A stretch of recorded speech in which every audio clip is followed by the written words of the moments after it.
Hi, I'm going to do a presentation about my leadership interview.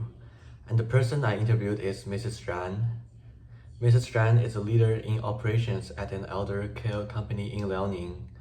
And after interviewing Mrs. Ran, I gained a deeper understanding of leadership in the elder care industry. And today, through this interview, I will explore the leadership styles, challenges, and achievements, and even the responses to COVID-19 that she has overseen. Mrs. Ran grew up from Hunan and moved to Liaoning for her child's education. And she initially worked at a government social agency and primarily interacting with the elderly. Within 2 years, Ran advanced the management level of the social institution, and in her third year, she's recommended by her friend to the gerontology company where she's working right now. And starting from the ground up, which is nursing, Ran quickly became familiar with the job due to her experience working with the old people. By her third year at the company, she was promoted to the management level of the operation department. She finds the work highly valuable and enjoys helping and communicating with the elderly. She feels a great sense of achievement in her role, having solved many daily problems and gained satisfaction. And subsequently, she began to learn more relevant skills and has worked in the gerontology industry for over 9 years. Mrs. Ran's leadership and management style is quite innovative. She prefers to influence and lead her staff through her actions. In recent decades, China has gone through significant development, causing social changes to outpace shifts in people's mindset, which resulting in many people still have the stereotype thinking. In the past, people worked more out of a sense of mission, while for now, younger employees are more individualistic, making it challenging to persuade them only based on leadership positions. And Ran says this is the advantage of the new generation, and they are more creative and willing to point out existing issues, adopting a more dialectical approach to situations. However, a common drawback among the young is a lack of responsibility.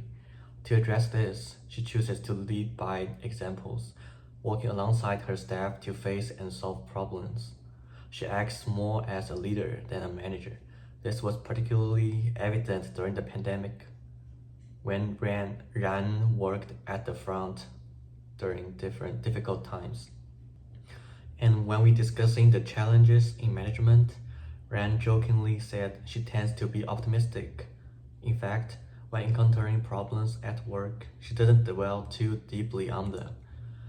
When facing the minor issues, such as a venue being overbooked, or a class today and underbooked tomorrow, are resolved simply through more communications. And on a broader scale, Ran mentioned that recruiting entry-level nurses is currently challenging, and in China, there is a bias against caregiving roles. Firstly, the salaries are relatively low, and secondly, there is a common perception that caregiving jobs are not highly respected or dignified. This is a significant challenge that might be difficult to overcome in the short term. The stereotypes are not easily dispelled, and work-related difficulties are inevitable. Mrs. Ran's first decision was to raise salaries for the staff. However, money is only one aspect and doesn't address the root problem. In the long run, Mrs. Ran is working with the government to promote the value of this work. During the pandemic, following by the Chinese government's policy of lockdown and isolation, both staff and the elderly faced separation from their families. Many were isolated at the same location and requiring substantial resources. Fortunately, Mrs. Ran found a technological solution. She contracted several trucks and luckily obtained a pass with the government support.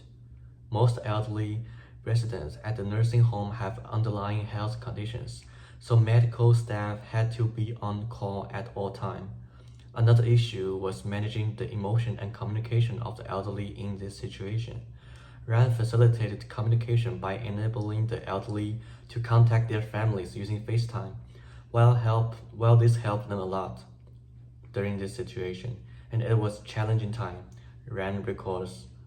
As policies during the pandemic changed daily, at her busiest, she was almost constantly on the phone and can only sleep only 4 to 5 hours a day, spending most of her time coordinating and communicating with the people. So, as an outstanding leader of an elderly care company, Mrs. Ran highlighted three key leadership traits that have significantly influenced her in the gerontology industry: the effective communication skills, the unwavering belief, and the practical action. As a leader, she is not only a manager dictating daily tasks to employees, but someone who communicates with the staff, the elderly, and their families.